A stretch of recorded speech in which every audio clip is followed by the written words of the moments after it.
Ju përshëndes të gjithëve shikues të ABC News, mirë se vini në Newsar. Unë jam Fabiola Hoxha, nisi me lajme, detaje të reja janë zbuluar për atentatin në Lundër, sipas të cilave njëri u ka shpëtuar për mrekulli plumbave të atentatorëve. Makina e tij është qelluar me një plumb gjatë breshërisë së lëshuar mbi mjetin e sulmuar nga autorët. Njeriu tha në polici se nuk ka mundur të shquajë autorët e atentatit. Një pistë tjetër që po hetohet është edhe një sulm i mundshëm ndaj pronarit të firmës private të sigurisë, fëmijët e të cilit ndodheshin në makinë. Një tjetër qytetar i rastësishëm i ka shpëtuar breshërisë së plumbave të mbrëmjes së 17 prillit në Tiranë. Bëhet fjalë për një të ri i cili ka qenë duke udhëtuar me makinën e tij tip Ford në momentin kur ka ndodhur sulmi ndaj makinës G-klas. Makina e të riut ka marrë një plumb në kolonën e derës anësore. Ai ka ikur më pas me shpejtësi nga Afrika dhe është futur në parkimin e një qendre tregtare disa kilometra larg, ku më pas ka njoftuar policinë për ato se çfarë kishte ndodhur. Atij është marrë edhe dëshmia, por pavarësisht se ka qenë dëshmitar okular, ai nuk ka mundur të shquajë autorët e kësaj ngjarje pasi sipas tij, gjithçka ka ndodhur shumë shpejt dhe ka ikur me nxitim nga Afrika. Ndërkohë, përveç shtëpisës që mund të ketë qenë një ngatres, policia dhe prokuroria e Tiranës po hetojnë edhe mundësinë që sulmi është bërë kundër pronarit të kompanisë Pelikani Security, ku po shihen konfliktet e mëparshme që mund të ketë pasur. Kjo edhe për faktin se policia mori në pyetje në Lezhë edhe bashkëshorten e Rohan Brahimit, babait të cilit u vra 2 orë para ngjarjes, por ajo ka deklaruar se nuk e ka iden se kush mund të kishte vrarë vjehrin apo që të kishte lidhje me plagosjen e 4 personave në Tiranë. Sipas saj, në momentin e plagosjes së tyre ndodhej në Milot. Ajo mes të tjerave ka theksuar se nuk ka probleme me persona të tjerë, por nuk përjashton konfliktet që ka pasur bashkëshorti. Nga dinamika që ka ngritur policia, rezulton se autorët të cilët dyshohet të kenë qenë 2 kanë pritur për një kohë të gjatë në zonë, ku kanë prishur edhe një gardh metalik afër rrugës kryesore për t'u fshehur. Pas atentatit, autorët me motor Ducati janë nisur drejt Elbasanit, ku kanë humbur edhe gjurmët. 33 gëzhoja u gjetën nga policia në këtë vend, ndërsa 8 plumba goditën makinën G-klas, kurse një plumb tjetër makinën tip Ford të një qytetari. Policia shoqëroi disa persona, të cilët janë me precedente mëparshme penale, por pas marrjes së tyre në pyetje, asnjë prej tyre nuk ka dhënë detaje që mund të ndihmojnë grupin hetimor. Me urdhër të SPAK janë vënë në pranga 3 zyrtarë të policisë rrugore të Tiranës, të cilët dyshohet se janë të përfshirë në një rast korrupsioni për një aksident. Mes tyre është shefi i komisariatit të policisë rrugore në kryeqytet Roven Zeka. Denoncimi është bërë nga një qytetar. Prokuroria e posaçme SPAK ka lëshuar të shtunën urdhër arresti për shefin e komisariatit të policisë rrugore në Tiranë Roven Zeka. Në pranga kanë rënë edhe shefi i oficerëve të policisë gjyqësore për aksidentet Sokol Novaku, si dhe oficeri Edison Tabaku. Mësohet se SPAK urdhër arrestet i ka lëshuar në ndyshimin se shefi i qarkullimit rrugor Roven Zeka dhe 2 oficerët e policisë gjyqësore janë të përfshirë në një rast korrupsioni. Sipas të dhënave në polici, bëhet fjalë për një rast aksidenti ku e përfshirë ka qenë një grua. Për këtë rast, nga hetimet e SPAK prej disa javësh, është mundur të zbulohet se 2 oficerët e policisë gjyqësore kanë marrë shumë të konsiderueshme parash për të tjetërsuar provat në aksident. Për këtë dyshohet se ka pasur dijeni edhe shefi i komisariatit të policisë rrugore Roven Zeka. Denoncimi sipas të dhënave në SPAK mësohet se është bërë nga një qytetar. Një 65 vjeçare u aksidentua për vdekje sot në Shkodër. Viktima Aliza Ndoja ishte duke ecur me biçikletë në lagjen 3 Heronjt kur u godit nga një makinë tip Benz drejtuar nga një 70 vjeçare. Ekspertët e policisë shkuan në vendin e ngjarjes për të kthyer rrethanat.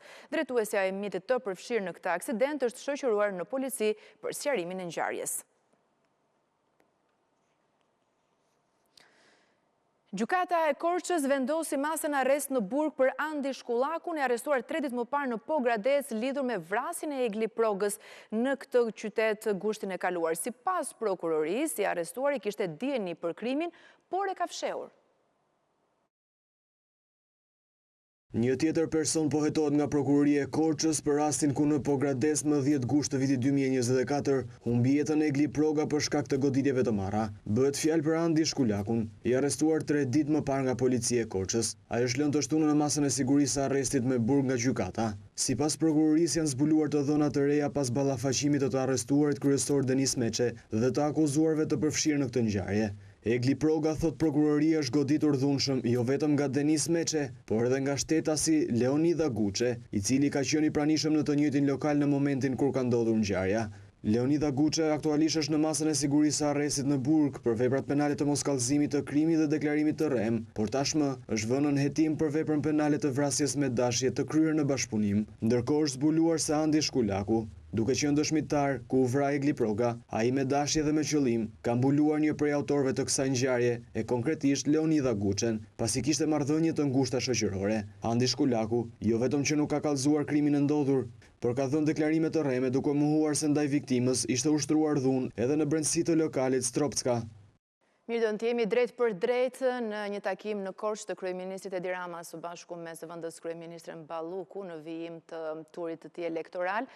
E ndjekim. Ai ishte një aksident nga ato që edhe ndodhin brenda garancisë, ku rruga ende nuk ishte dorëzuar dhe të gjitha shpenzimet kokër më kokër, vetë kompania i mbuloi dhe rruga u bë edhe më e fortë. Pse e kujtova këtë detaj? Sepse tani më u bë një kohë jo e shkurtër që jemi në këtë rrugtim përbashkët, edhe besoj që është në sytë të gjithë shqiptarëve që jo vetëm detyrat dhe punët janë të ndara, por edhe kjo histori është e ndarë. Ne kemi barën që të ndërrojmë, të projektojmë, të përpiqemi të ndërtojmë, pastaj të ndërtojmë, dhe disa tjerë janë aty vetëm për të na penguar, për të na sulmuar, për të na hedhur balt, në një përpjekje që nuk kursen as Shqipërinë. Edhe vetë Shqipërinë kjo përpjekje e ulët nuk e kursen. Dhe unë natyrisht nuk e sjell këtë këtu në vëmendjen tuaj për t'u ankuar, aq më pak për t'u qarë, sepse jam mësuar dhe jemi mësuar me këtë. Po e sjell në vëmendjen tuaj sepse ky është një moment jashtëzakonisht i rëndësishëm në këtë rrugtim të përbashkët. Në rrugtimin e përbashkët të shqiptarëve drejt një destinacioni që këtu përmend çfarë është thënë në Kolonjë nga ata që e bën Kolonjën, thotë që pa ne s'ka Korçë. Një destinacion i përcaktuar edhe përpara tyre. Një destinacion i përcaktuar qysh nga koha e Skënderbeut, i cili është quajtur me drejt profeti i historisë tonë kombëtare, sepse ai vendosi pikët e referimit të gjithë kombit tonë kur u bë mburoj e perëndimit. Nuk ishte Bashkim Evropian atëherë, por kishte Europë. Dhe ajo ishte zgjidhja që Gjergj Kastrioti i përcolli brez pas brezi, pas brezi, edhe kësaj gjeneratës tonë, që sot ka fatin e madh që të ketë në dorë të bëj hapin e fundit. Hapin e fundit, ndërkohë që ne jemi këtu edhe mënyra si e vendosur këtu duket tamam sigur këtu është finishi. E pra, kemi nisur këtë rrugtim njësoj siç kemi nisur dhe rrugën këtu.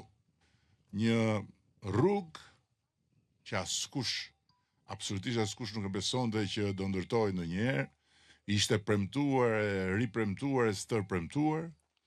Pastaj ne e nisëm, bëm një fazë të parë, pastaj filluam dhe bëm dhe fazën e dytë, pastaj ndodhi rëshqitja, pastaj përsëri u vendosën gjërat në vend, dhe tani jemi sot këtu duke folur për një tjetër rrugë, për një tjetër horizont. Ndërkohë që rrugtimi ynë qindra vjeçar për t'u vendosur më në fund aty ku na takon, si pjesë e pandashme e Europës është kaq larg. Është kaq larg dhe në këtë pikë ku jemi sot është 11 maj dhe në 11 maj të gjithë duhet të mendojnë për finishin e Shqipërisë, jo për mandatet dhe votat e partisë, po për finishin e Shqipërisë. Si do shkojë Shqipëria në atë finish?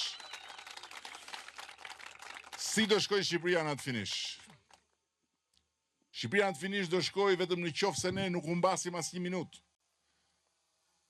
Në qoftë se ne negociatat e antarësimit që i kemi nisur vjet, i mbarojmë brenda 2027-s në bazë të planit që kemi dakordsuar me Komisionin Evropian dhe llogariteni kur asnjëherë, përveç në rastin e Finlandës, po Finlanda besoj jeni dakord me mua, është histori tjetër dhe shumë vite më parë. Asnjë vend nga të gjitha vendet ish komuniste që kanë negociuar antarësimin nuk ka marrë 3 vjet, ka marrë shumë më tepër. Mos harroni që ne jemi në një rajon ku negociatat e antarësimit, Malizi ka filluar në 2012, Serbia i ka filluar në 2014, Maqedonia nuk i ka filluar akoma, ndërkohë që është kandidate që në 2005 dhe na ka parë Zoti në këtë pikë, në këtë moment, dhe i ka dhënë shqiptarëve mundësinë që ta kenë fatin në dorë. Tani fatin në dorë vjen dhe ikën.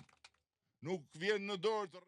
Mirë, kemi ndjekur një pjesë të fjalës së Zotit Rama në këtë takim elektoral që po zhvillon ditën e sotme në qarkun e Korçës, ndërkaq vijojmë me zhvillime të tjera që ndrojmë te fushata elektorale. Sali Berisha po mundohet të kthejë burrat kundër Edi Ramës në këtë fushat pasi kryetari socialist në Dibër ironizoi meshkujt dhe i quajti femrat si forcë kryesore elektorale.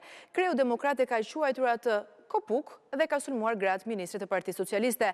Sali Berisha ka evokuar kanunin duke bërë thirrje meshkujve të ngrihen kundër Edi Ramës.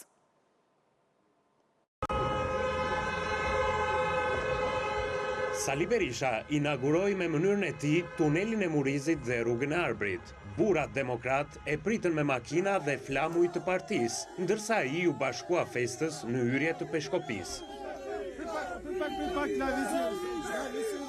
Por Berisha këtë fushat ka treguar se jo rall haron emrat. Të shtunë në paradite u tha Dibranve se në Peshkopi kishte ardhur nga rruga e Kombit. Ai nuk u tha një fjalë, sepse rruga e Kombit zgjati 12 vite në kohë kur duhet përfundonte, kishte çdo fond dhe projekt për të përfunduar në 2016.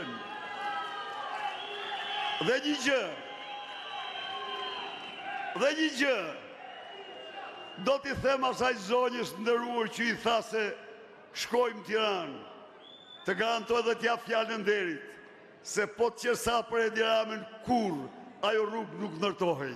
Hidrocentrali i Skavicës, një vepër që do ndërtohet nga firma amerikane, është një kafshat që nuk ka përdiet lehtë nga ish kryeministri demokrat, i cili ja kishte premtuar atë 15 vite më parë francezëve. Ai sërish premton se nëse vjen në pushtet, Skavica nuk do të ndërtohet. Gjithsesi, doktorit duket se i ka pëlqyer udhëtimi në rrugën e Arbrit. Por atë rrugë e meritoni plotësisht.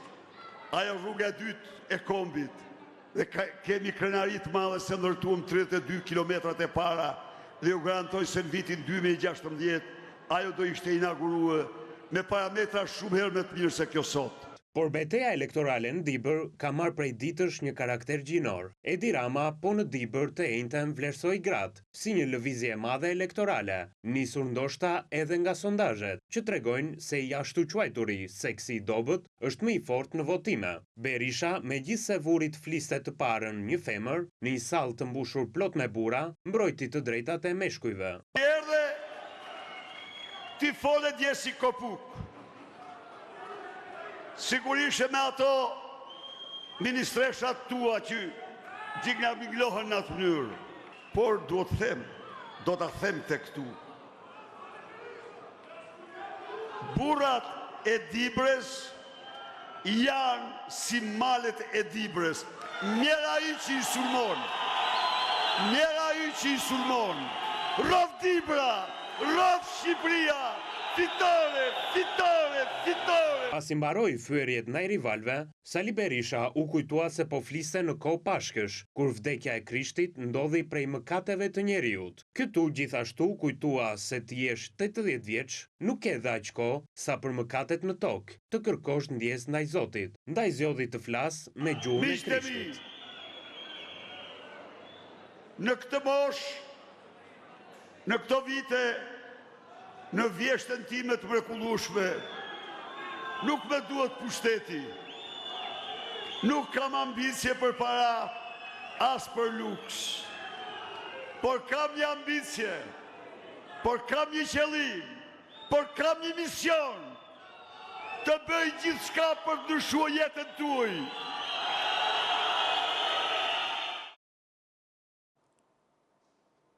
Thirrjeve të Berishës kundër Ramës i është bashkuar edhe Xhelal Mziu, i cili ka evokuar kryengritje kundër Partisë Socialiste, ish kryetari i Bashkisë së Kamzës, i bëri njohur për skandalin Shami Kuqa, edhe 4 vite më parë paralajmëroi dhe për dhunë një ditë pas vrasjes në Elbasan të aktivistit të majt Perin Xhuvani nga bodyguardi i Gazmendbardhit. Gjysma burrave janë normal në këtë vend, gjysma janë çyryk. Xhelal Mziu, drejtuesi politik i Partisë Demokratike në Dibër, tiparet e tij mashkullore i ka treguar fort, sidomos kur ishte kryetari i Bashkisë së Kamzës. Ndaj, po nga Peshkopia, mori përsipër të vinte në vend nderin e meshkujve, në përkëmbyer sipas tij nga Edi Rama. Nuk e din që Dibra nuk është ajo çfarë percepton ai, por Dibra është e trimave, është e Skënderbeut, Dibra është e Pushkës, është e Nezi Sufit, nuk e ka provuar vulkanin e Dibranve. Dibra e ndes Shqipërinë, ne do ta grushtojmë të qeveri krimeve dhe korrupsionit, ne do ta mbysim, ne do të fitojmë 4 mandate, Edi Rama do të morë vetëm një mandat.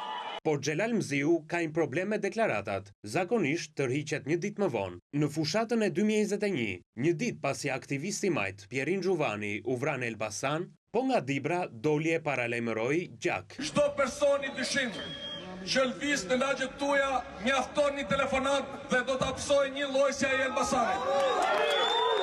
Por një ditë më pas, diçka ndodhi me Xhelalin. I prerë në fytyrë, Mziu doli të lexonte një deklaratë të shkruar, në të cilën shfaqte pendes dhe ishte kundër dhunës. Me sinqeritetin më të madh shpreh keqardhjen time dhe pendesën time për komentin tim të panevojshëm dje, për shkak të emocioneve të forta të momentit. Duhet të jemi qartë, unë mbështes zgjedhjet lira dhe të ndeshme dhe jam kundër dhunës, jam kundër blerjes votës. Jam penduar thellë për komentin tim dhe kërkoj ndjes para gjithë shqiptarëve. Por në 11 maj, vota e Dibranve do të testoj edhe aftësitë e tija mashkullore, ashtu si Shami Kuqa ja testoi në Bashkinë e Kamzës, pak vite më parë.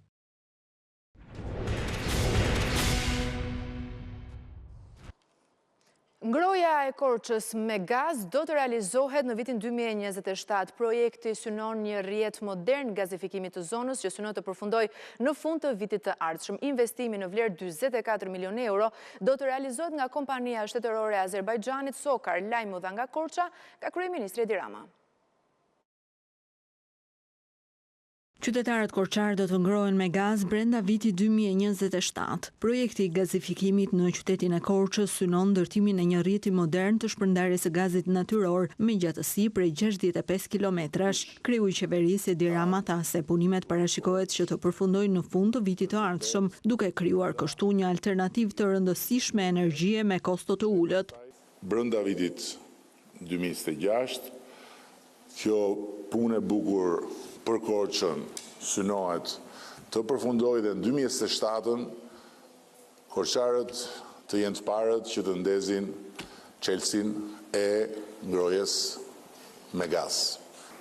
Ky projekt vjen në një moment goxha domethënës për sektorin e energjisë në Shqipëri. Vjen në një moment kur ne po investojmë shumë dhe po diversifikojmë portofolin e energjisë.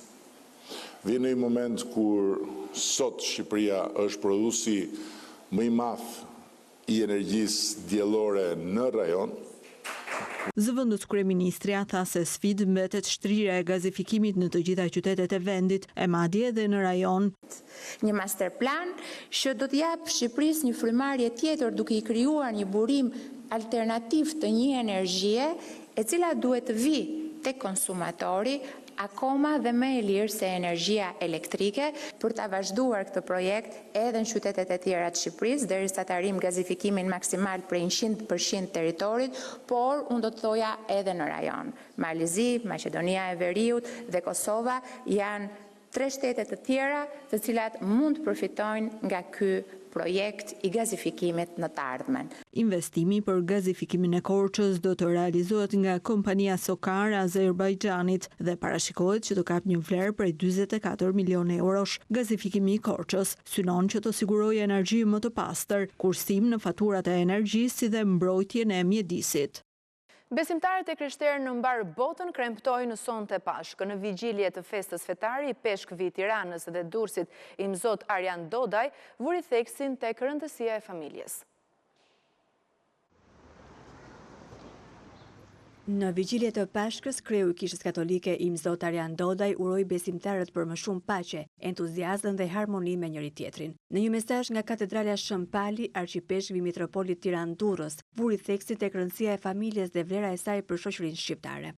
Mesazhi dhe angazhimi i parë, jo vetëm i fesë, por edhe i çdo institucioni shqiptar duhet të jetë pro institucionit më të hershëm dhe të domosdoshëm, që është institucioni hyjnor i jetës dhe i familjes. Zoti e krijoi njeriun burrë e grua, i bekoi dhe u tha: shtohuni e shumohuni, mbusheni tokën dhe sundojeni atë. Urimi i kësaj feste le të jetë që populli, kombi, shteti shqiptar të vijojë në trashëgiminë e këtij bekimi hyjnor për familjen dhe rinin shqiptare. Në vigjilje të kremtimit të ringjalljes së Jezu Krishtit, të cilët katolikët e festojnë në vitin jubilar të shpresës, imzot Arjan Dodaj kërkoi të promovohet më shumë kultura e punës. Punës së ndershme, që është fryti i njeriu që nuk e ka më të varrosur ndërgjegjen.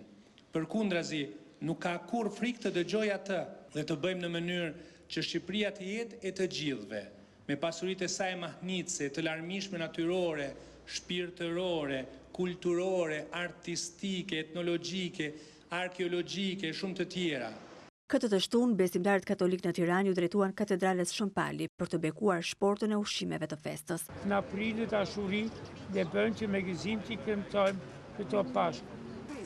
Kemi sill vezët, djathtin, mielin që do bëjmë kulaqin e bekuar, edhe verën që simbolizon gjakun e Jezu Krishtit.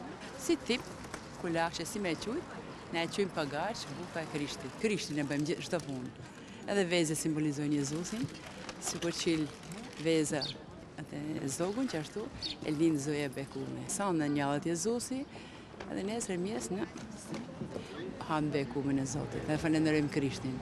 Teksa marrin bekimet e ushqimeve, nuk mungojnë edhe urimet për njëri tjetrin. Gëzuar gjithë shqiptarëve, paqe, shëndet, lumturi dhe bashkëpunim, mirëkuptim me njëri tjetrin. Lumë ne që kena këtë Krisht, e na udhëzon, e na ndihmon, e na forcon. Të gjithë i ka falë Zoti, si musliman, si katolik. Të gjithë janë njësoj. Sipas traditës, të krishterët e presin të shtunën në mesnat në Kish, ngjalljen e Krishtit, ndërsa të dielën festojnë së bashku në tryezat familjare.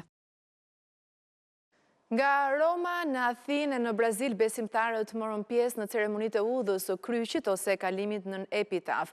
Procesionet në përkisha dhe sheshet e qyteteve simbolizojnë vajtimin për Krishtin e kryqëzuar që u ringjall në natën e Pashkës.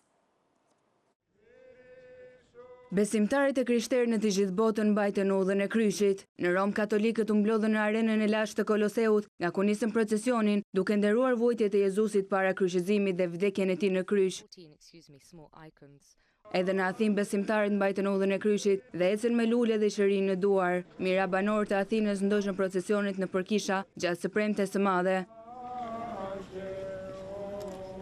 Në Rio de Janeiro, banorët e favelave më të mëdha u mblodhën në rrugë për udhën e kryqit. Riti fetar u shoqërua me shfaqje nga një grup teatri vendas, që luajti momentet e fundit të Jezu Krishtit, nga gjyqëritimi me Pons Pilatin deri në kryqëzimin e tij.